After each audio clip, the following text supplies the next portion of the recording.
Bonjour à tous, bienvenue sur la chaîne Débrouille et Survie au quotidien. On est en direct dans la cuisine, j'ai pris le coin avec le plus de luminosité possible pour pas qu'on me reproche que mes vidéos soient trop sombres. C'est assez difficile en fait d'être youtubeur parce que voilà, j'apprends au fur et à mesure, mais entre voilà les moments où on est pris en famille, le moment où forcément mon fils qui a 2 ans dort, donc on peut pas vraiment faire de bruit, entre la cour où il y a à côté des travaux et c'est impossible, bon, on essaie de se réfugier dans des coins comme on peut. Voilà, alors aujourd'hui on va parler un petit peu de lessive. Bah ouais, c'est un peu indispensable. Alors, je vois parfois dans des groupes un peu de survie où voilà, on ne parle que d'armes, de couteaux, de provisions alimentaires parce que la survie c'est la survie. Pas besoin de voilà, l'hygiène ça reste complètement un sujet à part. Si on est en mode survie, on pense c'est pas forcément la priorité de se laver, d'être propre. Vous comprenez, c'est la survie. Un vrai survivaliste, il doit être complètement dégueu au fond des bois. C'est pas vraiment mon, mon cas. Pour moi, la survie, être survivaliste, c'est pas se préparer à un effondrement, c'est de vivre quotidiennement de manière à voilà à maintenir un niveau d'hygiène et être prêt à maintenir son niveau d'hygiène quoi qu'il arrive. Donc surtout même en cas d'électricité qui viendrait à manquer par exemple ou tout autre problème. Donc moi pour ma part, je vais vous présenter un petit peu des façons alternatives de maintenir justement cette hygiène du linge qui peut servir voilà pour les draps, pour le linge de maison, pour les habits, etc. Pour mon cas, alors je suis plutôt en mode, j'essaye d'avoir des solutions alternatives plutôt décroissantes, comme on dirait en termes économiques, plutôt voilà autonomes. Mais toutefois, voilà, je suis pas en train de faire ma lessive à la main tous les jours. Je ne suis pas un amiche, je ne suis pas un mormon. J'ai par exemple un sèche-linge chez moi, donc pour l'instant il y a encore, il y a de l'électricité, tout se passe bien, il n'y a pas de problème. Donc bon, moi j'ai un sèche-linge, tout le temps qu'on a du confort, on l'a. Question machine à laver. Eh bien, j'ai plus de machine à laver chez moi, elle a rendu l'âme. Ça fait 2 machines à laver qui rendent l'âme au bout de 5 ans. Donc là, par contre, je me suis dit, bon, allez, stop. Là, par contre, voilà, je pars en laverie. J'ai fait le choix là, pour plusieurs raisons. Déjà, je m'y retrouve quasiment économiquement en termes de coûts, hein. J'ai une laverie qui est pas très chère à côté de chez moi, à 10 minutes à pied. Voilà, c'est pas très cher. Et quand je fais le calcul, l'amortissement de la machine à laver, du lave-linge sur 5 ans, si je prends en compte le coût de l'eau, parce que mes machines elles étaient en A, catégorie A, ça devait faire à peu près 80 litres par bâté, hein. Donc l'eau, l'électricité que ça bouffe, ça fait 30-40 centimes d'électricité à chaque bâté, bah, je m'y retrouve quand même. Et puis, comme maintenant, eh bien, je dois mettre à chaque fois 4 euros au coup dans la machine, on voit l'argent qui part, donc on fait encore plus attention au linge, et franchement, on fait moins de lessive qu'avant. Donc en fait, on s'y retrouve, et puis en laverie, eh bien, moi de mon côté, ça me permet le temps que le linge se fasse en 40 minutes, bah, de me promener avec mon fils, d'aller l'emmener à un jardin d'enfants à côté, de faire des courses dans des commerces de proximité et pas aller au supermarché. Donc ça fait vivre l'économie locale. Moi, pour le moment, ça me va. Je gagne de la place dans la maison parce qu'il y a 1 mètre carré qui est libre et qui est plus alloué à la machine à laver. Bon, pour l'instant, c'est un compromis qui me va plutôt bien. Donc, je dépends d'un système qui est extérieur, mais j'ai aussi des systèmes annexes. Admettons, moi, j'ai plus de laverie, la laverie elle est fermée. J'ai besoin d'un linge en urgence.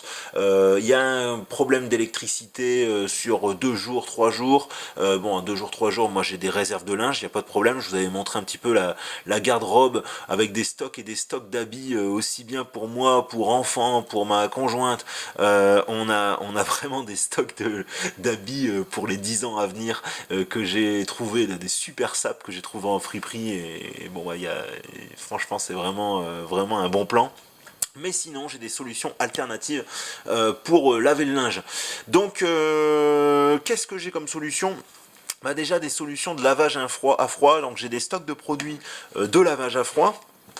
Bon voilà, ça c'est les trucs qu'on peut trouver dans le commerce, le fameux, bon ça c'est Carrefour qui fait ça, mais c'est un peu comme les lessives génie pour lavage à la main.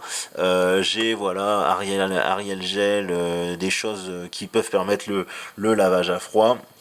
Et puis voilà, des détachants comme tout le monde. Et puis j'ai de la lessive classique que j'emmène avec moi pour aller en laverie.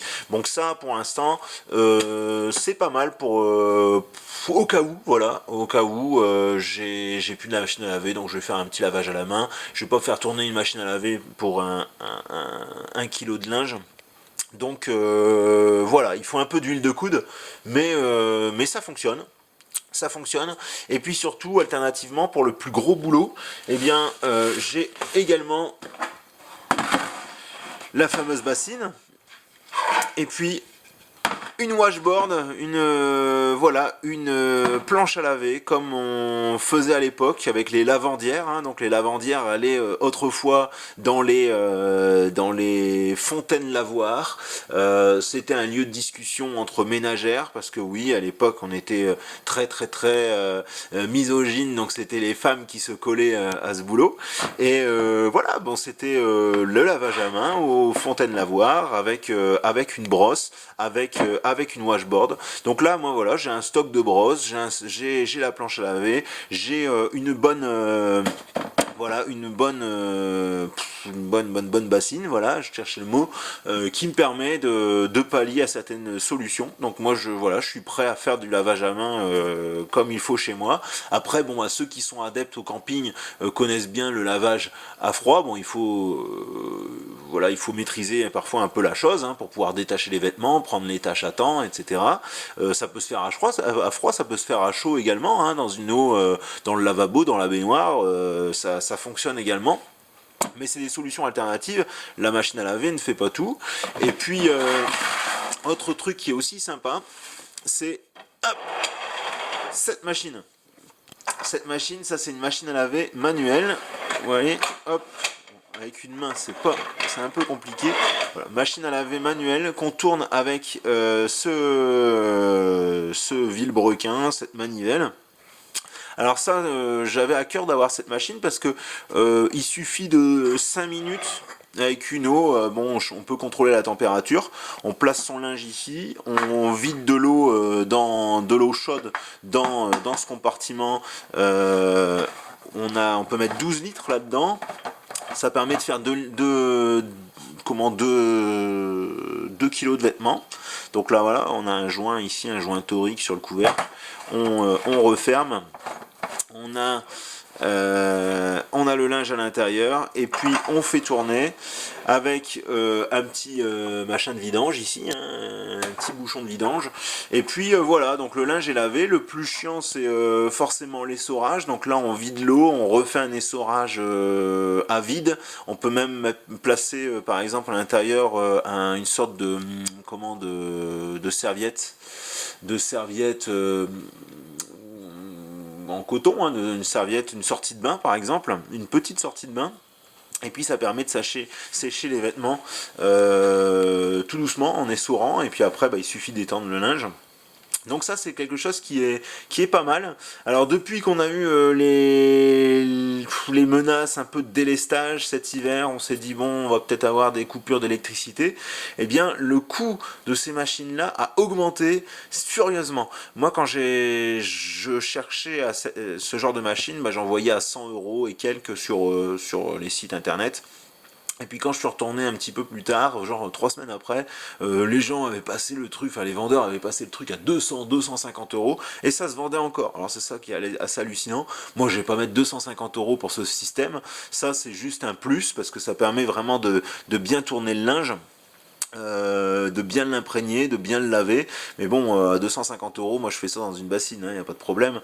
Donc là, ça je l'ai eu sur un site de camping, plutôt camping, orienté camping, camping-car, s'appelle Oberlink, et je l'ai eu à 44 balles, donc bon c'est une bonne alternative qui permet voilà, de laver aussi bien à chaud qu'à froid. Machine assez sympa.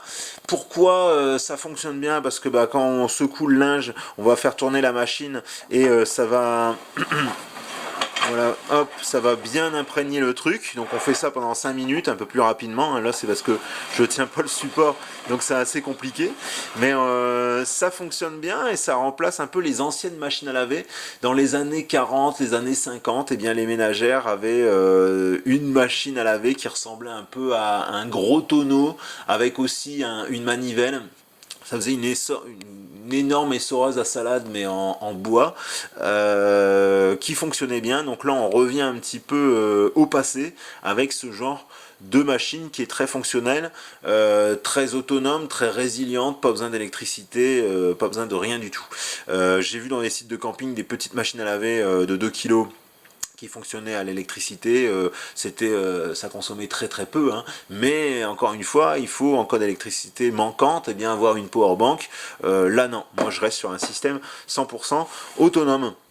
Donc voilà, ça c'était pour cette présentation de machine assez roots, bon, qui consomme beaucoup d'eau, hein, parce que on est quand même sur 12 litres pour 2 kilos de vêtements. Donc si on fait le calcul, moi j'avais une machine à laver de 8 kilos, je consommais 80 litres.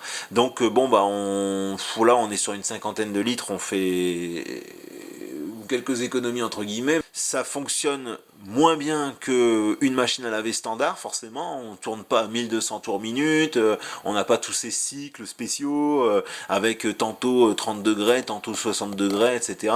Mais voilà, avec un petit prélavage, on détache, on met les vêtements dedans et ça fonctionne bien, ça sent bon, on met de la bonne lessive et puis voilà.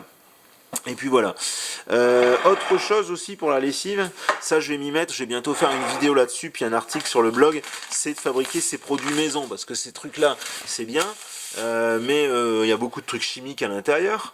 Là ici, bah, on est sur des produits, voilà, percarbonate de soude en poudre, donc ça c'est un agent blanchissant, bicarbonate que tout le monde connaît, bon ça c'est les produits Lidl. Pas cher du tout, et puis surtout pour faire sa lessive maison il suffit de pas grand chose, hein. Ça c'est des copeaux de savon de Marseille, voilà, copeaux de savon de Marseille, ça marche très très bien. Quelques dizaines de grammes dans de l'eau chaude, et bien on fait sa propre lessive liquide pour quelques machines. Et ça va, c'est vraiment vraiment très sympa. Tiens, cette boîte là est entreprise du patrimoine vivant, donc c'est du Made in France avec une entreprise de qualité. Ça c'est vraiment sympa. Donc voilà un petit peu. Alors dites-moi ce que vous en pensez, dites-moi si je suis un peu un extrémiste, et puis portez-vous bien. Vous êtes maintenant plus de 1200, je vous remercierai jamais assez. Abonnez-vous, commentez, likez la vidéo, et en attendant les prochaines, je vous dis à très bientôt. Salut, salut.